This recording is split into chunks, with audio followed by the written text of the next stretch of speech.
Do you want to introduce it since I did the last one, or do you want me to do it again? You're the host. Okay.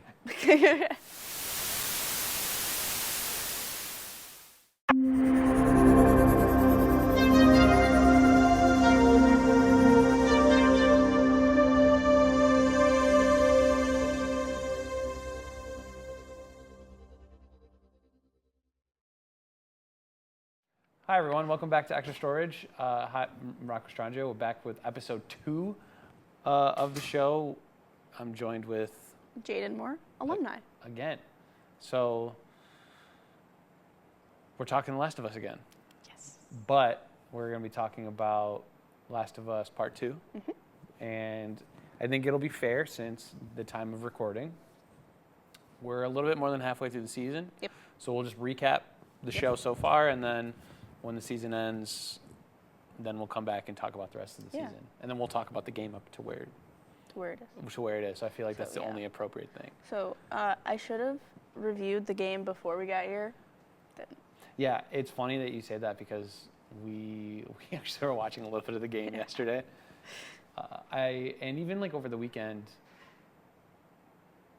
Was it over the weekend? Over the weekend or like Monday when we were in prep for this, I was reading about the plot and trying to remember things about the plot. So, because I think it's been about at least a year for me since I've played Part 2. Same. So, I am, so it's funny going back and relearning or remembering what exactly happened. So, Part 2, we'll start with the game like we did for the first. I feel like it's only fair. Yeah. Then go over the show. Yeah. So I feel like overall, and we're not going to, there are spoilers ahead. So if you haven't watched the show, go watch the show, go play the game, and then come back to us. And if you don't care, just stick around. That's fine. But yeah, major spoilers ahead if you're, you don't want to be spoiled. We warned you. Can't say we didn't. So Part 2, the game, and I just want to speak overall about the game because it'll be hard to, when you talk about the whole of the game in the detail. To me, the quality of the game, play-wise, story-wise, I think personally, I think it's better than the first game. The second game? Yes. Yeah. Obviously, with all the new mechanics that they introduced in the game. Gameplay-wise? So much better. Yes. Way more terrifying to play. Smoother. Yeah. Funner. I like the facial animation so much better, like the gate scene. Yeah. Or at least like... Yeah, there's that. But it's also, because of how the gameplay is there's so much improvement. It's also way more terrifying. Yeah. The infected are so much more terrifying. Real. Yeah, real, terrifying. The, when you're in the Seraphites, you're encountering the wolves. Like, yeah, it's hard. Abby scene was scary. Yeah. The Seraphites. Yeah. But yeah, that aspect of the gameplay, way better. And story-wise, personally, I think it was always going to be a difficult task to create a game that would be as good as the first game. And personally, I think it's better than the first.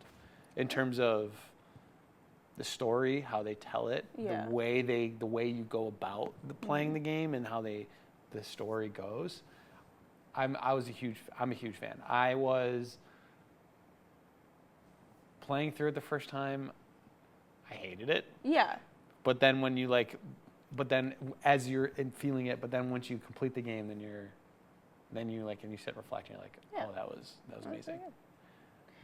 I think that they might have. I think it was like one of those things, like speaking purely video game industry wise, I think it was one of those things where like they were like, this is gonna be great, but then they didn't expect people to hate it immediately. Yeah. Like, I remember the backlash of the game when it came out for a lot of reasons, and that's also something we didn't talk about in the last episode with the review bombing for a long time. Yep. I guess people don't like to see inclusion. Mm-hmm. Also, they don't like to see women who are strong and portrayed in that manner. And I simply don't understand it. I think it's silly. I do too. But I mean, just in terms in terms of like how the game was structured. I don't think people expected it to be that way because they have played. The Last of Us came out in what, 2013? 2013. So it was released it was almost 10 years later. So they expect it to be pretty similar. Right. And not a lot of games do the stuff that The Last of Us Part 2 did. So taking away just like all the hate that the characters got, just the game in general, people didn't get it because they weren't used to the style of play. Like this way of, it's because it's not for gameplay reasons. They don't switch for gameplay reasons. They switch for story reasons. For sure. And a lot of people are used to playing games like for the game, not for the story. Yeah, I think in that regard, Naughty Dog is, I guess, they're the few where it is narrative driven rather than gameplay driven. But they do an incredible job of making sure the gameplay is also really good. Yes. It is awesome, and you can feel the difference when you play the different characters that you're able to in the part 2. Yeah. In part 2, so I think they hit the mark, and they did a great job with the game. Yes. People weren't ready. Yeah. It's like how we mentioned in the first episode with the difference when you're playing as Ellie and Joel. There's that difference. You also get that in the second game when you're playing as Abby and you're playing as Ellie. There's a very distinct difference of how each player is in the game, and it's also really cool that they both also have different weapons. Yes. I like that a lot. I also remember, the games are violent, but I feel like playing as Ellie got more and more and more and more. And I was like, by the end, I was like, are we sure this isn't just Joel? Like in the last episode? Yeah, it was. Like, you're right about that. The hospital part of the game, I call it a scene because it's in the collection. You go through scenes. The hospital scene of the game, this just feels like Joel. Like I'm playing Joel in the hospital scene. Right. Even like it's like right before the last part of the game, and then she goes back. That was. I just felt like Ellie was on top of the world, but not in a good way. Right. Yeah. It's. When it comes to the game in part 2, you really feel, and again, I've mentioned it in conversation with you. We mentioned in the first episode. First game is love. Second game, hate. You really feel the hate in the second game, and you see it almost instantaneously when you're playing the game. Like it's a very short introduction where you're with Tommy and Joel, and they're kind of recalling the first game a little bit, but then you're jumped into Abby and, with Owen and, they found Jackson and all that stuff. You're into that. And then you jump into Ellie and then Joel dies. Yeah. And then like immediately it hits you that, okay. You see Abby's hate in how, and we talked about how it's portrayed in the show versus the game and Joel's death. And it's a lot like more brutal in the game. Yeah. For reasons. And so when you're experiencing that in the game, and you're playing it, it's obviously the big shock is like this character that you grew so fondly of like dies, but then you kind of, and then you get to play as Abby. Like that's the craziest thing. But then when you see Ellie's saying that she's gonna go find them and kill them, and it's gonna be, you instantly like, okay, all right, here we go. And it's the tone is set very early, and it progressively gets dark for Ellie. Not worse as in like story wise. No, but like Ellie and how she's determined. Yeah. And it consumes her. Yep. Negatively. It's so unique. It is so unique. I don't think there's a lot of games that do that. Not even like Red Dead. Yeah. And Red Dead's like a very story driven, take your time, kind of get to know the characters, and they do a lot of themes with love and hate, but not in the same way where they don't go to the same places. Yeah, it's so interesting. Obviously, I don't know how much we want to talk about the game, considering the show hasn't caught up yet. Yeah, the show is barely like scratched. They scratched the surface with the show, and I don't know. I mean, we could talk about it, and we'll go from there. Just general, no specifics. Yeah, but I think it's so interesting when you play when Ellie gets to Seattle, and you play the 3 days as Ellie, and then you play the 3 days as Abby. It's the complete opposites in what in what the players are. Yeah. It's like Ellie is obviously determined to get her revenge and get vengeance or justice is what, that's what, I think Neil Druckmann and Craig Mazin would say about in the podcast for justice for Joel. But Justice. then like, yeah. Justice, wink. Yeah, exactly. But then in the opposite, it seems like Abby just wants to try to be a better person. Yeah. It's so unique that you're playing that two different. Like they try to humanize Abby, and they try to like get her to be like she did this bad thing to Joel, to this character we love, but she's still a person. Yeah, but she's done bad things like Joel has. Yeah. But I guess in Joel's case, like people don't see Joel as like this bad guy like Abby's perceived, and Abby just wants to be perceived as a good person. Yes. And it's so interesting, like that perspective, and I really been thinking about that a lot recently when playing it, and it's like it's so unique. I think it's interesting because in the game, I feel like Abby's group is like on board with Abby. Like they're good friends. They still see her as a good person, and so you really don't see the same dark place that they go. Because Abby starts the game with vengeance, and Ellie ends the game with vengeance. But you don't see the same darkness with the group of people who surround her as you do with Ellie. Yeah. Yeah, it's interesting. It was interesting because, a lot of times when you get revenge on someone, it's not, like, a good thing. Right. It's never a good thing. But for Abby, it seemed like it was her only way to let go. Mm-hmm. And for Ellie, it wasn't a good thing. Right. So it's interesting because a lot of media doesn't show that vengeance has the effect vengeance has on the person in a positive way. Right. So. Yeah, it's the game is so much more nuanced and unique, and like you can dissect it in so many different ways.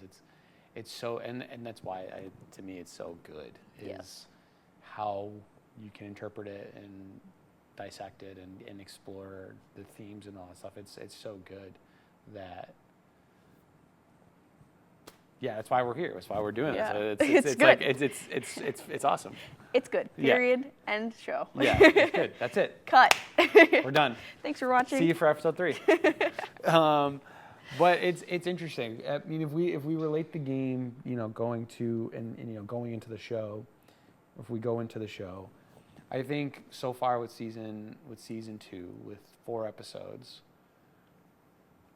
I think it's interesting on how much they've, like we mentioned in the first episode, they didn't really change the story. They made tweaks. Yeah. But the core of the story is the same. Season 2 is, to me, I feel like a lot different than season 1. They've made bigger tweaks. They've made big changes to the story and how we progress the story compared to the game, and the more I think about it and the more I reflect on it and listening to the podcast, in the moment when I'm watching, I'm upset and I get and I'm angry, and then I start to think why. And then the more I think about why, I think it makes sense to a degree, but I still think so far this season they've left out, in my opinion, parts of the story and the game that are important. I agree. To help drive the story. I agree. But I don't think they're going to sell the same story. Yeah, it's interesting because obviously we get to talk about season 1 and it's done and it's dusted and that. Like we know that part 2 is going to be broken up into multiple seasons. Yes. So we don't know how far they're going to take the story in these 7 episodes of season 2. I think they're moving kind of slowly. I think it might be like Ellie season, Abby season, and then they meet in the last one. Maybe it's my theory. It could be that. I think that could be it. Because in the credit, I rewatched episode 2, which is the episode of season 1, and in the credits they guest star all the people who were there for Joel. They guest star Caitlin Denver and all her all the actors. All the actors there. So they're guest stars. They're not in the show. Like, they're not main cast yet. Right. So I mean, it could be. I mean, it's so unique. Obviously, right now it's where we left. where we left off with, episode 4 is, we just concluded day 1 in Seattle. Yeah. And in the game, a lot happens in that first day. So much. Yeah. They arrive to Seattle. They are at one of the main gates. I think it's like the South Gate or something like that. Then they have to go to the East Gate.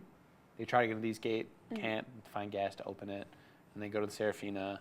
Yeah. From Serafina, they find out they moved to somewhere else, an elementary school where they're there, and then from there, then they find the theater and where they lay low. Yeah. In the game, it's... And they take the weather tower. Oh, they go to the radio tower too. Radio tower. Yeah. From the school, they go to the radio tower. Yeah. And then after the radio tower, they go to the theater. That's a lot. And they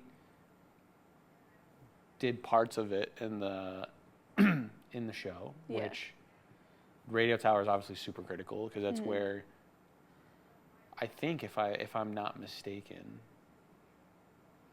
I think when I say this I might be wrong, but I think when you're playing day 1 in Seattle, like the first time you see Seraphites is in the radio tower, but I think I'm wrong because I think when it's in the hotel that you go for Tommy. I thought didn't they catch a Seraphite and keep him?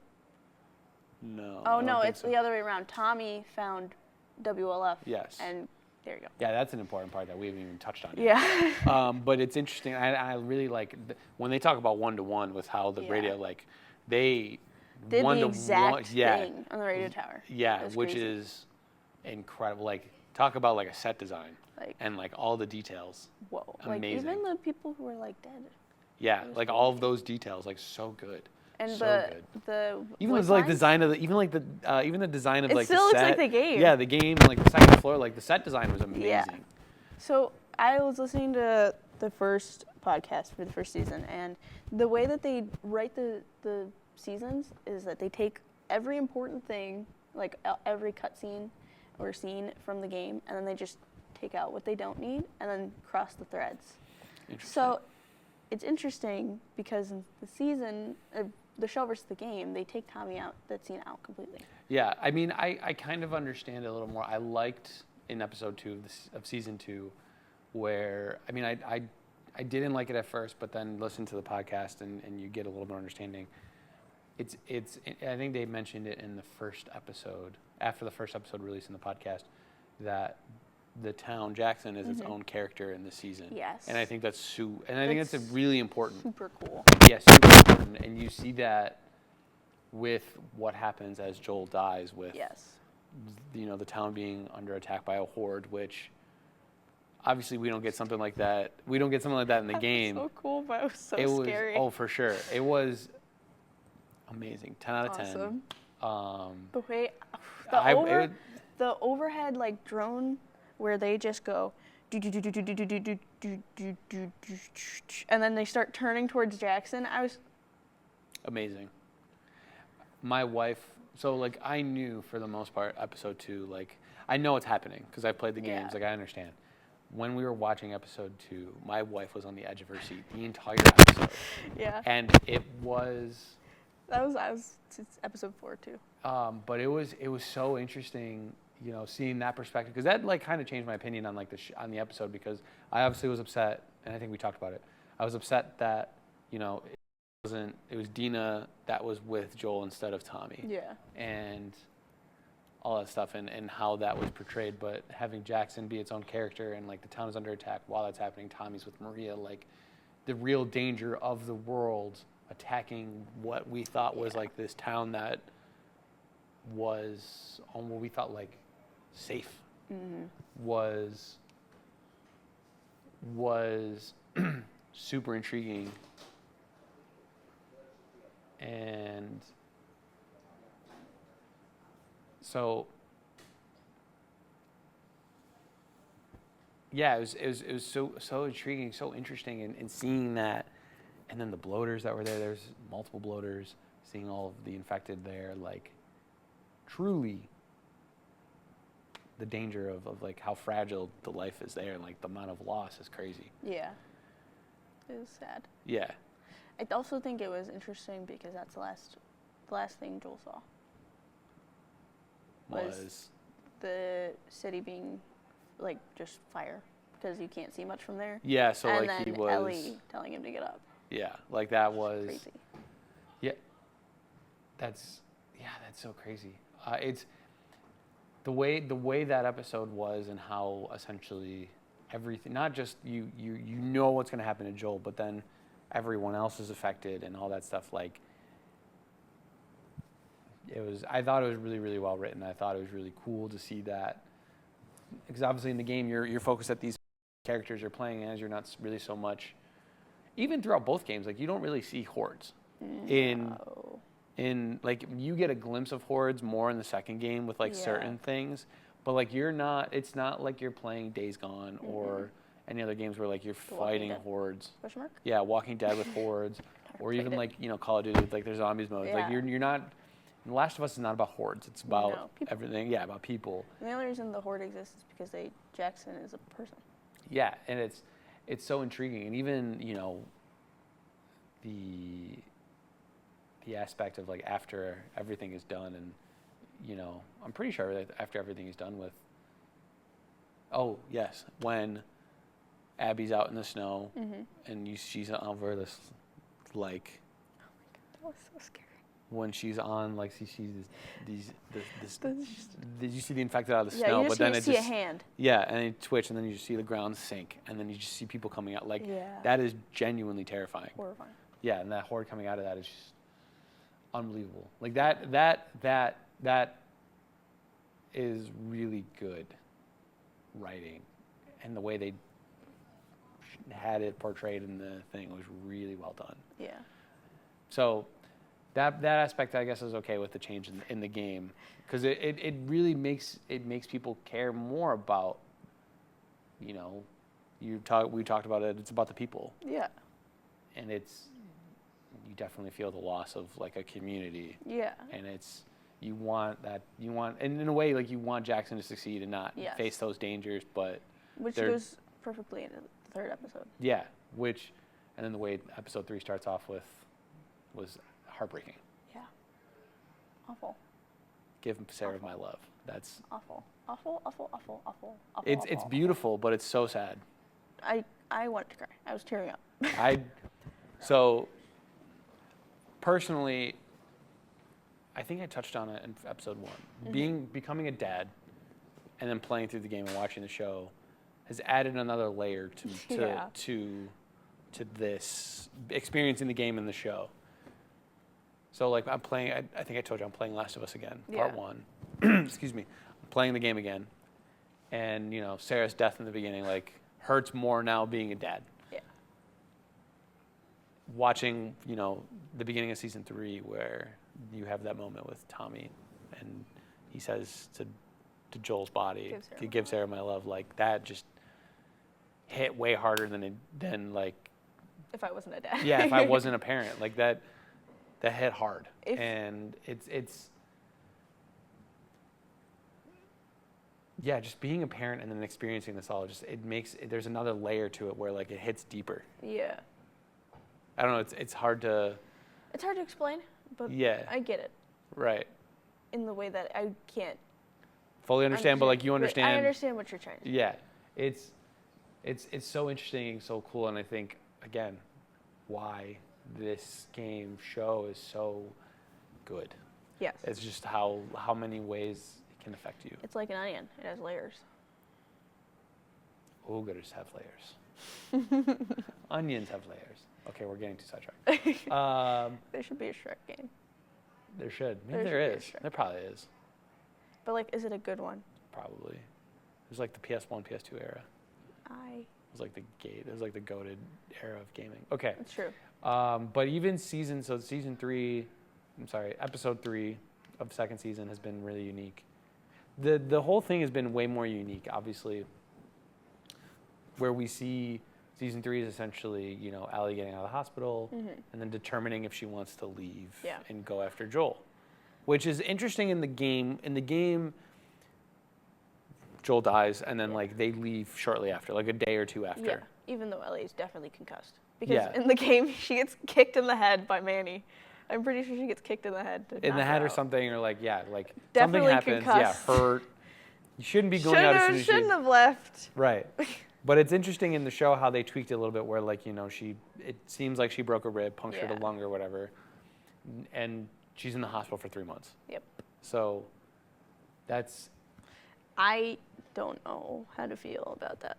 I think it's probably a good decision, but at the same time, it's more processing time. Maybe I don't know my thought. But I think what makes it more interesting is that obviously when in the game it's like you're going off of the emotion, it's still raw, it's fresh. And then when she gets there, it's like, well, you can't stop. Yeah, it's more unique now, especially plus in the game. Like Tommy already leaves before, so like you're kind of trying to find Tommy. Which they don't have in the game. I mean, in the show. But it's interesting that, like, because she's in the hospital for 3 months and she's been thinking about it all 3 months and she still goes, like, the intent is more like, I think it shows a lot more of, like, the intent and, like, she's, like, the purposefulness of, I guess, of that. And I wouldn't say, I'm struggling to find the phrase to say it, but if you've been planning it for 3 months and you're like still want to follow through, that like there's no doubt in your mind, like you are 100%. There's purpose. You're not going because it's raw. Like this is vengeance. Yeah. This is a plotted attack. Yeah, which makes it again more out of hate, that aspect of if you have to sit and think about it and you can't do anything, like you're just going to be only more fired up. Yeah.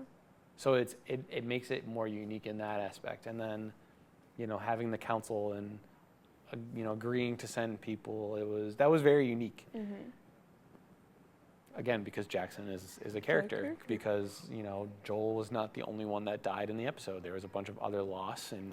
And all of this is, listening to the podcast. Before I listened to the podcast, my opinion was like, oh, I really didn't like it. I was a little more upset about it. Yeah. But listening to the podcast and hearing, Neil Druckmann and Craig Mazin and talk about it, like, I'm more okay with it because it makes sense of, Jackson as a character. Joel was not the only one lost in that episode. People are mourning. You have to rebuild the town. Like they can't spare that. I think it's because, who knows what happened. I feel like because of that, there's that potential that something else can happen to Jackson that we don't know about. It's true. But would it? I don't know. We don't know. Jackson already there's so much more that we've delved into the town than we have in the game period. Yeah. And it seems like anyone is susceptible to the how cruel the world is. Well, yeah. So I think it's interesting. I feel like there's just so much unknown that you don't know what can happen. It's not like the first season, first game where there's more certainty. This one is where I'm becoming realized there's just more uncertainty on what can happen and how they're going to I think that's alter why the story. The episode 4 was so scary. Because there had already been so many story changes that I would have 100% believed that something was going to happen to Dina and Ellie. Yeah, it was. I think episode 4 was very unique. I like how it opened with the WLF and Isaac. Again, Isaac intro was awesome. Yeah. Also, like in season 1 for the show, where voice actress for Marlene reprised her role. Yeah. Jeffrey Wright, who played Isaac, reprised his role from the game. That's why he sounds so familiar. Yes. So it was really good. It was. He wasn't introduced in the game until we meet Abby, right? Yeah, we didn't get to know about Isaac until late. We heard of him. We've seen the posters if you go around and collect when you're as Ellie. But in terms of actually seeing character and meeting the character, it's not when you're playing as Abby. Yeah. Which makes sense. Yes. In the game, I think in the show, I think it's I like how they introduce. It makes more sense when you're in the show because you can obviously you're gonna see multiple perspectives. So we got glimpses of the the war, I guess, the conflict between the Seraphites Yeah. and the WLF in the second episode, Fourth. third. Oh, the third. You saw episode. you saw a small thing about the Seraphites and Yeah. then that. Fourth was a little bit deeper, and I like that, especially you see it a little bit, especially if you're in Seattle now. Like you gotta have some you gotta have some backstory. The game you kind of don't need it, I feel like, and you can kind of just stumble upon it. And in the game, they do a really good job about it. That's also because Ellie isn't focused on it. She Yeah. does not care who it is. She's going to get to where she's going to get to. Yeah. But in the show, I think Ellie is a little more sympathetic. Maybe, but towards the war, because it's because they have the scene where they realize they find the Seraphites who got murdered by the WLF. Yeah. And she's like, I can't believe they did that. Yeah. It just deepens her hatred for them. Yeah. And then she gets to the tower and it's like, oh no. Yeah. We just walked into the middle of something really bad. Mm-hmm. And it becomes a lot more intense for Ellie, especially at the end of the episode where she finds out Dina's pregnant. Yeah. That's really interesting. In the game, it's interesting because Ellie just gets caught in the war, and the Seraphites think she's a wolf, and the wolves think she's a Seraphite. Well, I don't even think they know. They just know that someone's killing wolves, and it's not a Seraphite. So there's that. So in the show, she's in the caught like what you said. I think it's spot on. It's interesting how. I guess my issue with episode 4. I think the game did a really great job of having Dina come out and saying she's pregnant for the reasons that she was, because her condition worsened, and it's you have that worry to worry about, and it's in the game. You see Dina worsening, but Ellie's set on her vengeance. But then even though that Dina's ill, she still wants to go and do this. Yeah. What makes it where I dislike it a little bit in the show is, and the way it ended especially, was we don't really get to see Dina, her condition get worse. But she says she's pregnant, but she still wants to go out and be with Ellie while she goes through this. Yes. Because in my opinion, you feel like Dina can't die now. Because especially if you're going to carry on with the game, you already kind of have that. If you play the game, you kind of know that. Yeah, as soon as she says she's pregnant. That's she's there. She'll stay there at the theater, and just Dina's role is critical. Although she's not helping you fight, she's figuring out who's where, who's who, what each location is. That's super important. To that point, I don't think Ellie would have gotten as far as she did in the show without Dina right next to her. 1,000%. 1,000%. So I feel like having her there is a good thing. And I feel I think that's why they made her. I don't think she's as far along as she was in the game. No, they're about the same. Really? Yeah. Day one, essentially, in the show, day one ended. They went to the radio tower. They got into the city in the show. No, I mean, not. I mean, she's not as far along in her pregnancy. Oh, yes. So she feels like there's less of a, she feels like she can put more of herself on the line. Yeah, I guess, but even in the game, Dina wasn't that far along either. I wouldn't do that, but Dina's Dina, I guess. Yeah, it's a really I don't know, it's interesting. It's more. Also, I rewatched episode 2, and there was a moment between Mel and Dina where Mel was like, "Don't worry, we're not going to hurt you. This is just going to put you to sleep, I promise." And I'm like, they never meet in the game. And it's 10 times more interesting knowing Mel's fate. So because if Dina stays with her, then Dina learns what Ellie does too. If Ellie decides to do that in the show, if they make Ellie do it in the show. Yeah, but we don't know if, in the game, we don't know if Ellie's ever tells Dina what happens. Nope, but Dina will know exactly what happens from here on out. Unless Dina is magically not there, something happens. Jesse takes her back to Jackson or something, but we wouldn't know that. We genuinely have no idea what can happen in this because there's so much unknown. because you have to go through Hillcrest coming up. Like that's a dark. Yeah. That's intense. Yep. And then you have to fight your way, and then you have to go to the aquarium, and then. So I don't know, but I think but it feels like, personally, Abby's gonna have to do. When she's at the aquarium, she's gonna have to be she's gonna be alone. Yeah. Potentially. That's true. I don't know. I think it's. I don't know. There's so much. I feel like because of that, this is a show written intentionally, like I said in the first episode. Right. So I think it'll be very, very interesting if they intentionally make Dina and Mel, have a relationship, even if it isn't like they meet or something, or like maybe Dina's fate and Mel's fate are connected in a way, maybe like Mel's fate's opposite to Dina's, or like a writing. Yeah, it's interesting. I never really thought about it until you brought it up. It's because Mel in the game, it is the opposite. Exact opposite. Yeah, Mel has a very unfortunate ending, and Dina was close. Yeah, to having the exact same fate. And Abby spares her. Yep. So yeah, but we also don't. But then we don't know as of right now. Like we don't know if Tommy goes to Jackson himself, and sure. I think part of it when Abby gets to the theater and finds where they are is because there's also because of what Tommy's done to the WLF, and then Jesse being there too, he's involved and all that. So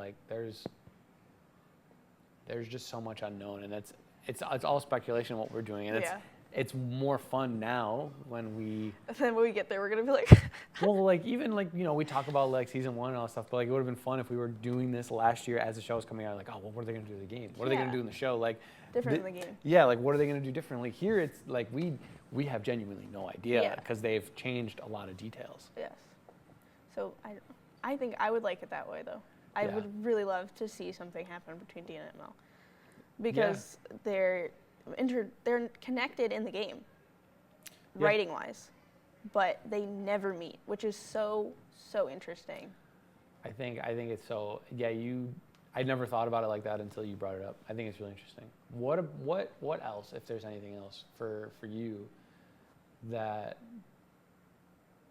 is there anything that you disliked from how the show has perceived the game so far? I did have quarrels, but I put them behind me since the episodes come out.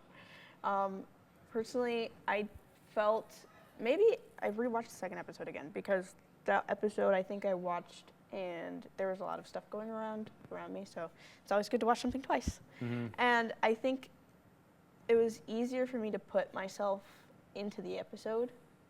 So a lot of the feelings that I had about Abby have now since vanished, and it's I'm more interested in how they're going to keep portraying her as she is, because I rewatched the episode because I saw someone pointed out how scared Mel and everyone else was during that scene with Joel, and I was thinking about it in the game they're all on board. They don't really.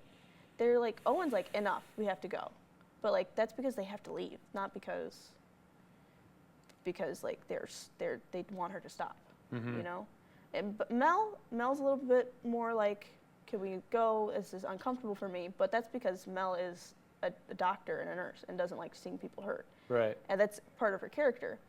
So it was interesting because everyone in that room was so uncomfortable and they couldn't leave. Yeah. They didn't want to be there. Owen had semblance of a plan to leave, to make Abby leave. So I think I mentioned it earlier in this episode, they portray how dark Abby's story is at the start better than in the game. Mm-hmm.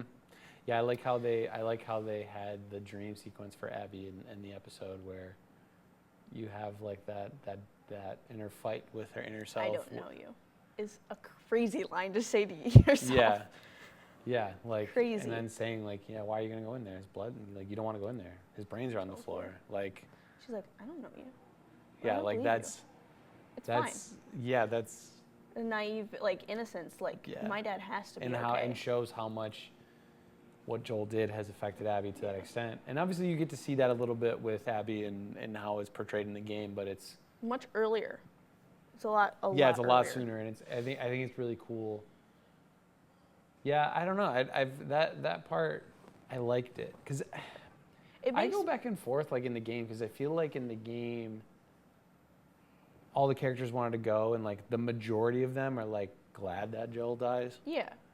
Maybe like Mel Like might be the Manny. only one. Yeah, like Manny was excited. Manny like Manny, would like call they were. what's it called at the end? Yeah, and Before he left. Yeah, but like I think the only one that might have been uncomfortable with the whole thing was Mel. Mel And then all. everyone else was on board for seeing Yeah. what had happened to Joel.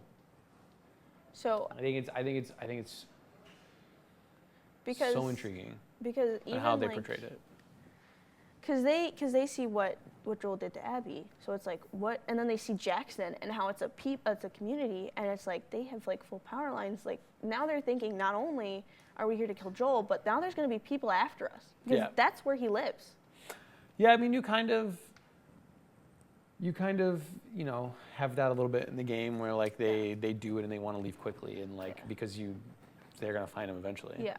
So I think there's a little bit of that doubt in the game, but they seemed like terrified of what killing Joel means and of what extent Abby was going to. It seems like they've looked everywhere for him.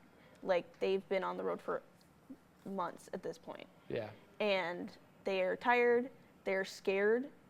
Abby doesn't have a plan. It's freezing. You're in Wyoming mountains, and I assume that it's not fun to be in a freezing cold cabin with no electricity and barely any food. Yep. Yeah, and you even see with Dina when she comes in, someone who's in that area, like she's high hypothermia. Yeah, it's crazy. And it's even more interesting because they seem like characters who actually like. Abby mentions the code, and I think a lot of the people in WLF, even in the game, are real people. Like they care. They're not heartless. They're not like Joel, where they will murder defenseless people. Right. For their goals. I don't know. I think I might disagree there. Because the WLF. The exception is Manny. No, but even like the WLF as a whole, and you kind of see it in the game a little bit. I mean, in the show, in the next episode. The actual people who live there, not like the soldiers. The people who, if they're soldiers, I think it's different. They're like they're used to war. They're that. But if you're just in the community members, sure, you might have that. But they might still have that same disdain for like the Seraphites. Yeah, but like not a random man, not a 60-year-old man who is in the countryside with his cowboy boots and his daughter. Yeah, it's really interesting. Even if he did kill you, like what most of them look like even if he did kill your dad, this isn't gonna help anything. Can we go? Yeah. Like, and then they have to sit there and watch her just eviscerate him. Yeah. It's unique. Excuse me. It's unique. It's so unique. It's portrayed in that manner. Was there anything else? Is there anything else that kind of that I didn't like or that I did like? Didn't. We're gonna stand in it because I have a few things that I would like to bring up, but I don't want to. I really wish that Tommy went to Seattle. I mean, he could. We just don't know. I mean, like in the thingy. I don't know why. I just feel like in the show. I think it's like a parallel to how Ellie seeks revenge. Like Ellie's prepared to go to any extent, and he's like, "We are better than this." And he goes home back to his wife and his kid, and Ellie can't accept it. Yeah, but there's also that part we don't know what could happen. He could go because it's his brother. And he shows up day 2. He could. We don't know. This Sunday, Tommy. we genuinely don't know. I don't know. For me, there's a few things that I wish they would have done in the game. One, I think the biggest one is how they open season 2. And having in the game where Tommy explains what happened to Joel. I feel like that almost kind of sets the tone immediately on the relationship of Joel and Ellie. Mm-hmm. And then when you find out about Joel and Ellie and how the relationship is strained, you go back to that moment at the beginning of the game, and it's like, okay, all right, it makes sense. Because then when we talked about the interpreting the ending of season 1 of part 1, that like Ellie kind of knows he's lying. Yeah. for So sure. like, I don't know. I think it's important because the way it starts out, it's just like, I feel like it's such a great, like, immediately. For me, I think it's like, oh, this game is heavier. Yeah. To the extent, starting out with Abby swearing to just eviscerate Joel, it feels like it sets a different kind of like, not heaviness, but like, this isn't gonna go to the same places that the first season did. Mm-hmm. No, there's that aspect that I wish they would have included. Just the opening scene, and even just seeing, we got to see it in episode 4 where like Ellie plays guitar, but like a little bit more of like Joel keeping his promise to Ellie, and like seeing that. A little more Joel and Ellie time. Yeah, like maybe we'll get it, maybe, because in the game you saw flashbacks of stuff. But it would have been cool to see like that initial, like, he brings the guitar, gifts it to her, and like and holding his promise to Ellie from the first game. I think that would, knowing that, like, kind of, I don't know if it's holding the promise because he said he would, and then Ellie's mad at him, but doesn't want to be like that conflict within Ellie. Yeah, she doesn't want to feel this way towards Joel. But like, that was messed up, man. Yeah, like it just adds. I think excluding those things for me just adds some layers to the relationship. Yeah. That I think are important to Joel and Ellie. I didn't think they wanted. My point of view is that like, they saw how people react to the story in the game, and were like, we did a good job, but people didn't get there. So I feel like their goal in season 2 is to make it adapted for television, improve upon the base that's there, and make it so people can follow the story better than they could in the game. Because in the game's what, 40 hours? Yeah, it's long? 40 hours. 40 hours long. Like that. It's a lot of game. If you don't play games consistently, you're gonna forget things. For sure. Yeah, I mean, I say that I'm upset with it, but I'm not happy to excluded it, but at the same time, like, the story still flows. Yeah. It's still really good. I just personally, like, since I'm such a big fan of the game, I want to see that part. Nerd. Fine, call me a nerd, but like, I don't know. I think it's good, and it's our opinions, and it's subjective. Yeah. Also, one other thing that again kind of bothered me a little bit that I wish they would have included. You get to see in the show that like Dina and Ellie like have their moment where their relationship goes to the pot scene. What'd you say? 7-Eleven pot scene. Yeah. You get to see Dean and Ellie, like, they take their relationship to the next level, and it's in the theater, which for the television makes sense. I just would have liked when they were out on patrol and they get snuck in a snowstorm, they find Eugene's place. Yeah. You get that, because then when you get to Seattle, then it's their like relationship's locked, so that when Dina tells she's pregnant, then it's like their relationship's already established. Yeah. And like, so it makes more sense for Ellie's lines at the end of the episode. Yeah. So but again, the way they did it is fine. But equally, there's a lot of stuff we don't see because there's a 3-month gap between when Joel dies and when they leave. And then it's Wyoming to Seattle on foot / horse. So that's another couple months trip. Yeah, I guess the way they go through Wyoming's time. like here, Wyoming and Seattle's like here. It's not that far. It's not like they're going across the country in like the first game. I mean, Boston to Salt Lake Colorado to Salt Lake City. That's like. That's a long. That's long. Colorado is like 20 hours from here. Yeah, but they did car from Bills to Pittsburgh. So that was. So like what? Outside of Boston to Massachusetts to the west side of. So it's decent, and the rest was by horseback. Wyoming is a little more closer to the west, right? Yeah, Wyoming is not that far. Is a couple states away from Washington. Yeah, it's like you go through Idaho. And you go through Idaho, Oregon. And I don't imagine roads. I just imagine directions. Yeah, that's fair. We're really good at geography, guys. Yeah. Pros. But it's interesting that we have that, like, because I mean, even just by the way the show showed it, that and they said it, and Dina said it, like, she went back to Jesse, and They try to make that relationship work, and it's really unique on how they portrayed it. Because in the game that like they break, it's told in the game that Dean and Jesse have a on and off again, and then they're done. Yeah. What's what happens with the thing? So it's interesting on how they I wouldn't say like stretched it out, but they really made it more. They expanded on it. Yeah. So it's unique. But I guess those are like the two like gripes I have with gripes that I say they're gripes, but really like after saying it out loud and listening to the podcast and watching the show again, it's like I'm okay with it. I'm okay with it. Yeah, like I say that I'm upset with it. I was upset when I was watching it, and then you listen to the podcast.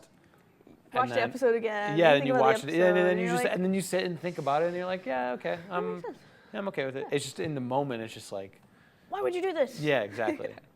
Angry Italian noises. Yeah. It's not even that. Like I said in the first episode, whenever something wouldn't be in the game, I wouldn't say anything. I don't say anything because obviously my wife's watching with me. I don't want to spoil it for her. But she just. Leah asked me it's the size. It's the size that I have. It's so funny. I'm like, well, Tommy doesn't go, and it doesn't make sense for this, but it also doesn't make any sense. So it was like, I get it. I understand why Tommy wouldn't go. It makes complete and utter sense, even in the game. It's kind of like absurd, kind of now that I'm thinking about it, that he Tommy went would and he did go. Yeah. Like with no one, just Tommy. And Tommy isn't Joel. Yeah, but I guess we get to see that side of Tommy that, when they talk about they had to survive and do the things that they were proud of things that they did. But at the same and then you saw in the Serafina scene in the game, like you saw that Tommy can get to that same level as Joel. Yeah. But at the same time, Tommy's had a wife. He's got a kid now. He's got a kid now in the game. So it's been a couple years since he's had to do that. Mm-hmm. Now most of the time it's just infected. And you can justify putting down infected, but other people, yeah, it's definitely more unique. Yeah. But So I like how they softened Tommy up. Yeah, obviously your priorities change when you're a parent and you're with other thing. That's the thing. So it's unique in how I'm very excited to see where it goes. Watching the show is so fun because when even like us talking about it makes me more excited about the show than I originally am, just because like talking to you and thinking like makes me and your the way you do it opens up new ways of like me thinking about the show and stuff. So it makes me more excited to watch the show and seeing where they progress and like genuinely curious on where do they end season 2? Like, where do they end season 2 in the game? Like, that's where it's like it's going to be very interesting because obviously the past episodes is called Day 1. I genuinely believe it's going to be like Abby season or Ellie season, Abby season, and they're together. I don't know. It's because that's kind of how it was in the game. Yeah, but and the way that talking TV show, like behind the scenes stuff, is that they record a lot of the scenes while they have the people available because they're actors and they have more than one thing to do. So if Caitlin Denver has another stuff going on, then they'll probably film as many Abby scenes as they can for however long that she is available. Yeah, but they renewed season 3. They renewed during season 3 before the show came out. So like they had to have wrapped filming. Yeah. And like past post-production, so like they now have to go back and do the whole thing again for season 3, so it'll be interesting. The only other way I think I could do it is like if they did like day 1 Ellie and then day 1 Abby and then back and forth, but you'd have to have a longer form season format, like a 25 episodes. So like the back way in 2000s. Yeah, so like that's why it's so interesting that we have a 7 episode season. Yeah. And we're done talking about the game and the show now. Now we're just theorizing. Yeah. But we were still talking about the show because because we don't know what's going to happen. It's only just theorizing, and it's the most fun part. It's to think about what can come next. And they could also do, because they have been doing like what they did 2-3 scenes with Isaac in the episode? 1. So they did like They they did the did first intro and then they went back and they went back to him or something like that. For the Oh, Seraphite. and they did 2 scenes with him, where they introduced him with They could do something like that, where they have 2-scene kind of thing, where we slowly build up to. Oh, that's what I was going to talk about earlier when we were talking about Isaac. The introduction of him in episode 4 was so big that I feel like he's going to play a larger role than I remember him playing in the game. Yeah, I think it was really interesting. Obviously, like when they did that shot, he's in the back of that truck. Like that was a couple years before where they present. Yeah, that was like present. Yeah, before. Yeah, because we knew going into Seattle, you're finding all of the stuff, all the collectibles that you find as Ellie, about how Frederick got overturned by a thing, and that happened, years before she arrived there. So doing that was really intriguing, and I wonder how that's going to play out. Obviously, like, again, what they didn't really do in the game because of how they shifted perspectives, like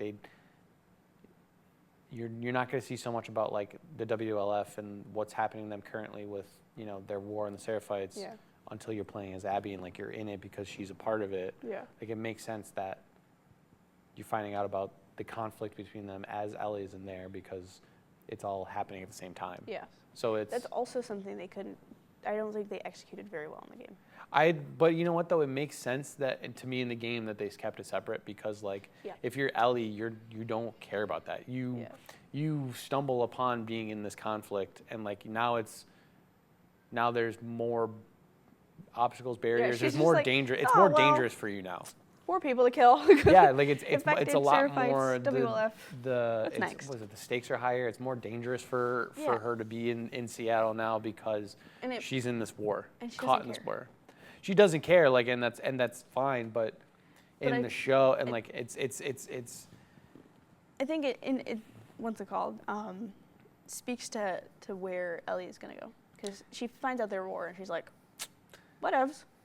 She's like, all right, I'm still going to find Abby. Abby's not dead yet. Yeah. Oh man. But sucks.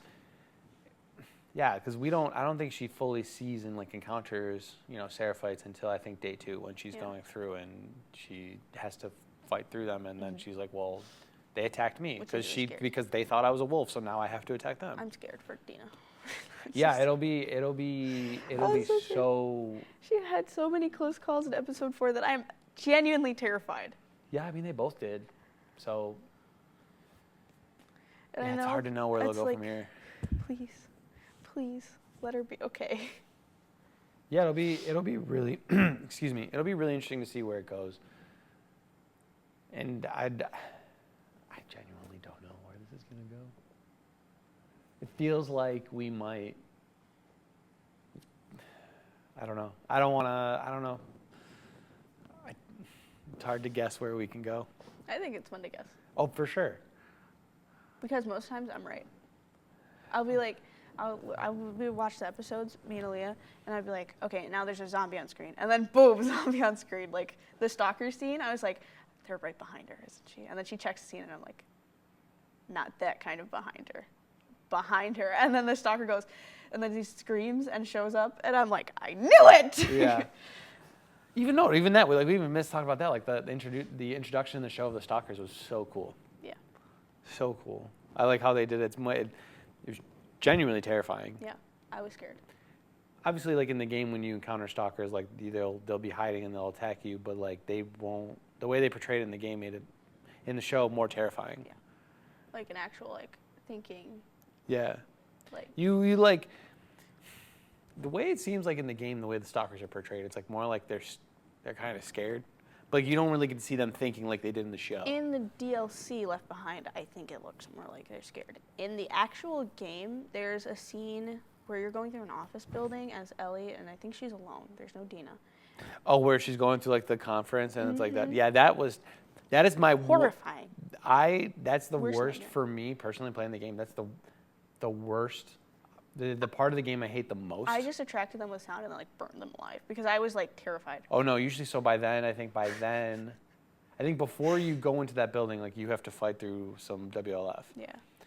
And the last couple times I played, I like to have less resources just to challenge myself a little bit. So by the time I get to that point, like I have to I don't have a lot of Yeah. resources. You So have I to don't. outthink them. Yes, but usually like I just try to like run and just Get out.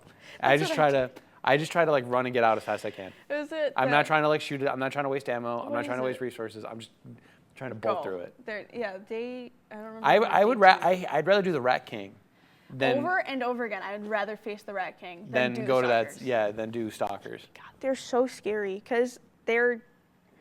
I don't know. My worst fear in life is being hunted.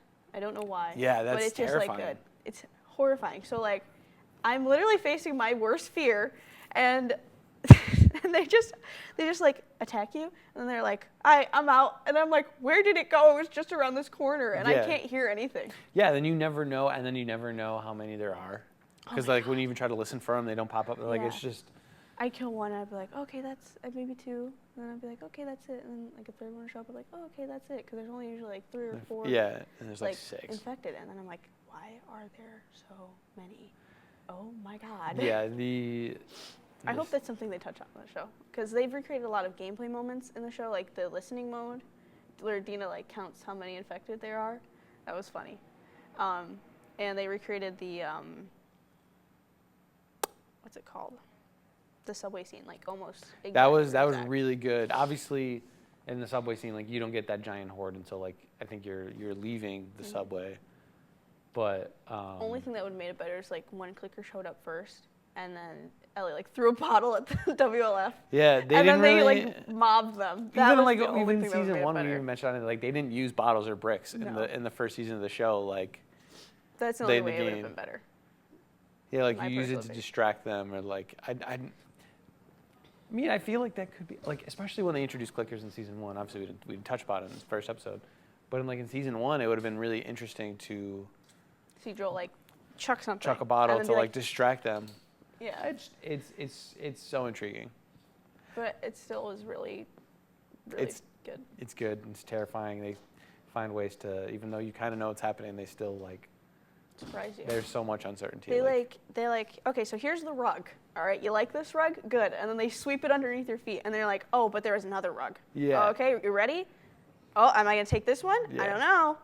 I don't Right. know. Yeah, it's good. I think this is a good spot to wrap up. Yeah. We'll reconvene after the end of season 2 and Yep. see what happens. I'm so excited to see what happens. Scared. I'm scared. I'm excited. I'm nervous. Scared-sighted. I- Scared-sighted nervousness. It'll be so intriguing, and I wonder where we're gonna go.